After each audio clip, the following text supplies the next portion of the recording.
তো এখানে বাজার চলে এসেছি। তো বাজারে কিছু সবজি নেব, তার জন্য সপ্তাহের জন্য, এক সপ্তাহের জন্য। রোজ তো আমাদের আসা হয় না, যেহেতু পার্লার থাকে তার জন্য।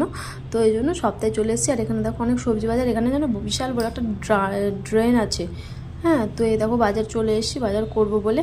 তো দেখো বাজারও করা প্রায় আমার শেষের দিকে। ফার্স্টে আগে আলু পেঁয়াজগুলো নিতে হবে, নাহলে ভারী জিনিস তো সবজিগুলো আগে নিতে পারবো না, ওই জন্য। আর এখানে দেখো অনেক কিছু বিক্রি হচ্ছিলো, অনেক লোকজন ছিল। তো তারপর দেখো বাজার করে চলে এসেছি। এখানে আছে আলু, টমেটো, আম, আদা রসুনের পেস্ট নিয়েছি, একটা নিয়েছি বড় লাউ, একটা নিয়েছি কুদলি, একটা বালতি নিয়েছি, পেঁয়াজ নিয়েছি, আর নিয়েছি সাথে দুটো কাপ চা খাওয়ার। আমার এখানে কাপ নেই, ওই জন্য দুটো কাপ নিয়েছি। আর গোটা গোটা গোটা মশলা নিয়েছি। আর এখানে নিয়েছি একটা ঝুড়ি নিয়েছি। আর বরের জন্য নিয়েছি পাউডার মাখার। আর রাত্রেকার খাবারও নিয়ে চলে এসেছি, রুটি তরকারি। তো দেখো খাবারও বেড়ে নিয়েছি, রাজমার তরকারি নিয়েছি, আর আলু এই ভাজার মতো নিয়েছি।